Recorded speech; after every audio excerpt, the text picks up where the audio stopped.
Have you ever wondered how athletes train?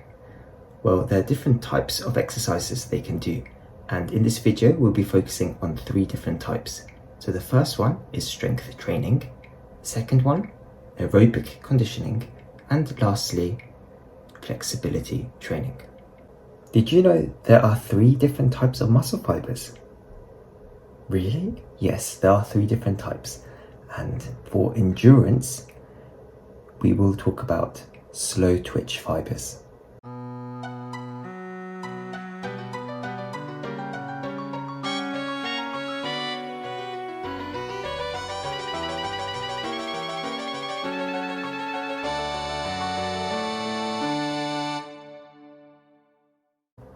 So now you can see behind me a figure showing the 3 different training regimens we'll be discussing.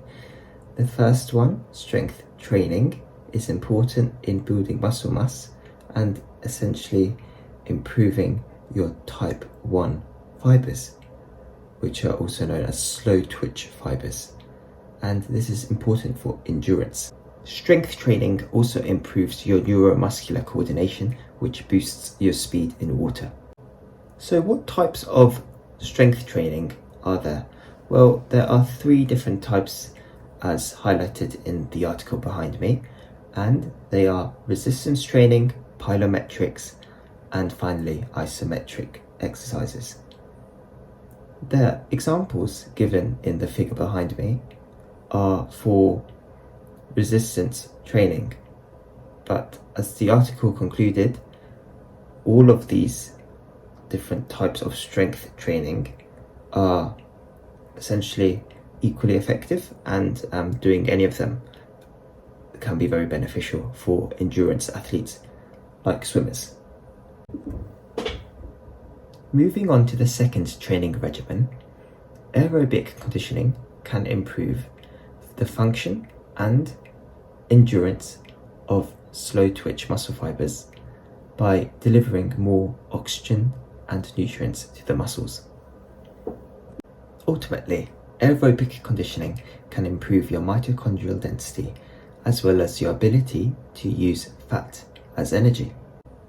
Importantly, athletes may run out of carbohydrates, glycogen stores, and they may rely on fats as their primary energy source.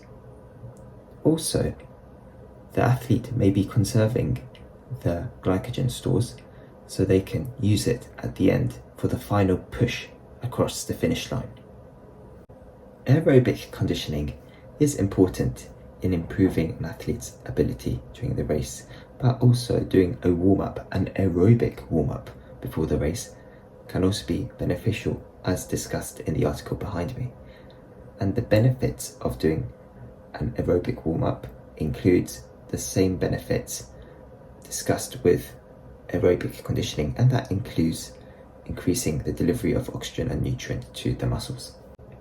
So aerobic conditioning also improves your respiratory and cardiovascular function, and this is important because for a long distance swim you will need oxygen to supply the muscles. But there's also another form of training called inspiratory muscle training, which may not be as effective, as you can see in the article. Flexibility training. This is important as it reduces your muscle tension, allowing you to use your type 1 muscle fibers more effectively, as well as increasing your blood supply. In the Aquaholic Guide, it gives examples including foam rolling and yoga, but there are different types of stretching you can do, and 2 of them include proprioceptive neuromuscular facilitation stretches and static stretches.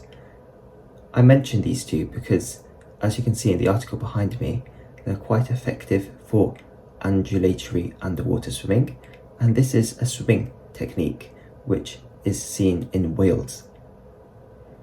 Another type of stretching is chronic static stretching, and I mention this because another article talks about this type of stretching particularly for the ankles, although not in the context of swimmers.